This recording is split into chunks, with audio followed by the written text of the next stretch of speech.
This is a big ask, but I'd like to hear your opinion. And if you feel maybe this is not the platform to answer it, you're well within your rights. Do you believe there's a drug cartel in this country? And where should people be looking?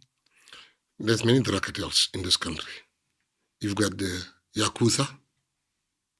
You've got the Israeli mafia. You've got the black mafia. Sorry, the Yakuza is Japanese? Yes. In South Africa? Yes. You've got the Ethiopian mafia. You've got the Mozambican mafia. You have also the Russian mafia here. South Africa has got, and then you have the big one, the Nigerian one. That's a big one. Yes, the Nigerian one. And then you have the Chinese mafia.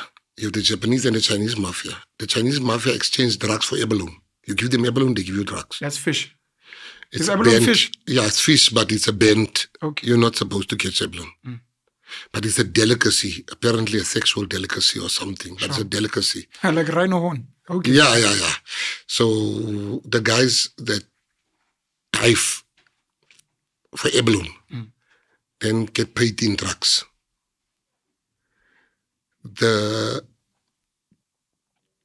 You have the Mozambican kidnapping mafia here. People are being kidnapped in this country.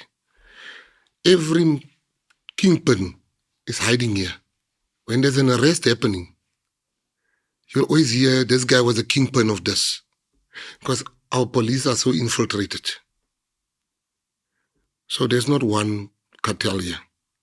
There's different cartels. You're saying our police are infiltrated, and I can't help but ask, do you believe our politicians are infiltrated as well? I think that when you look at our politicians in this country,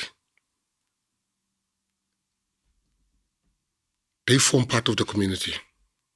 What do I mean with that? I said when you have people involved in drugs in the lower ranks, in the cops and whatever, surely it must get to our politicians.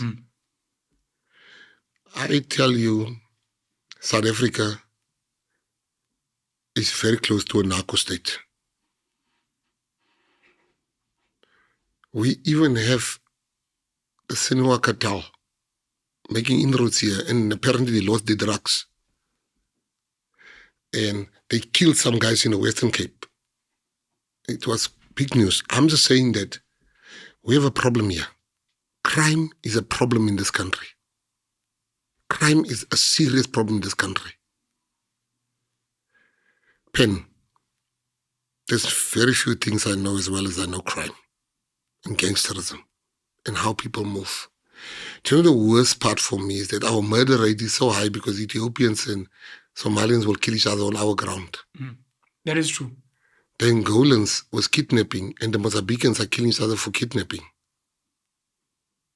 Here in South Africa? In South Africa. This is the battleground. This is where they... And what irritates me is these people that's now coming here from America to Swaziland, to Lesotho or to wherever. Yes. They're going to just come in our country.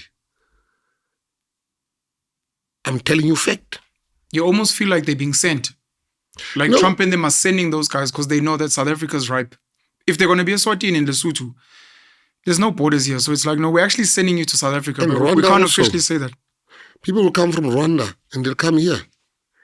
I'm just saying to you that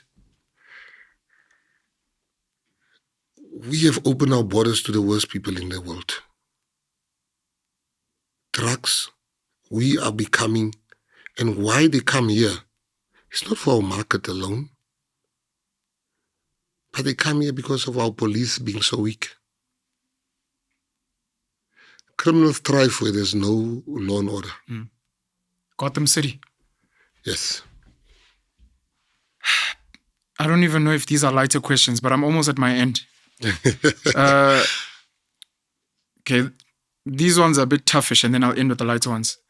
A gentleman who likes tagging you on Twitter, the Kiffness, David Scott, has asked about the COVID monies. You were the one that took the initiative to say, I will audit these monies and show you. But now people are chasing you now to ask, what's the latest with the monies? Because it seems a lot of people got money they weren't supposed to get, which was meant for artists and entertainers. I don't know if you can give an update on that. I can give an update. When I came out, I said, let me just expose those guys that got the money. But then I realized something. A lot of those people never got the money, but their names were out there. One lady was Green Tamara, there was a Tamara. There's a lot of people that names were used wrongfully. Okay. And then I'm putting people's lives in danger. Because now the people are now criminalizing people, and it is proven.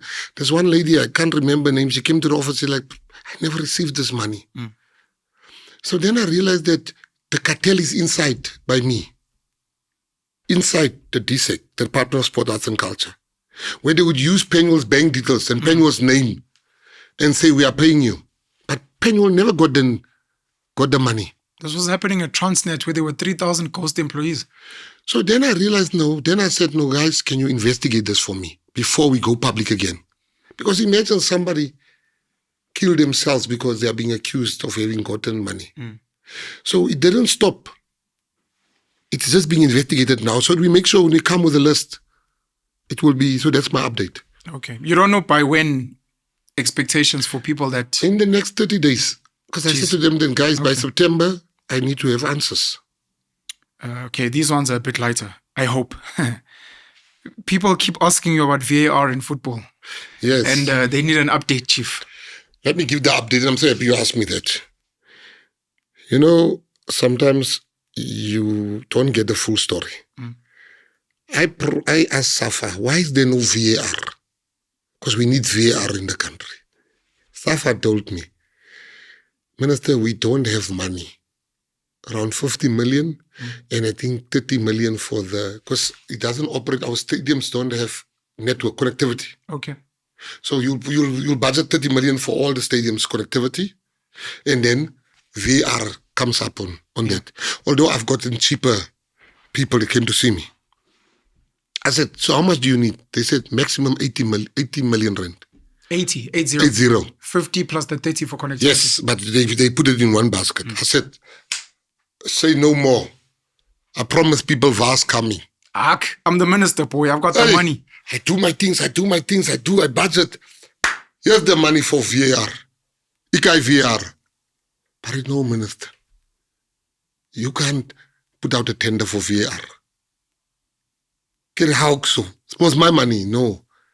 According to the FIFA rules, SAFA must put out a tender. I'm like, hey, the league is starting. I thought if I pay, it's pay as you go. Sure. I go to SAFA. Speak to Danny. Danny says, fine, let's push this thing. This is Danny Jordan. Yes. I said, Danny, you got to push this thing. He did. Tender went out. People now answer the tender. I said, all right, guys, you must make your committee, but I don't want only SAFA people. I want PSL people, SAFA people, soccer people must now open those tenders.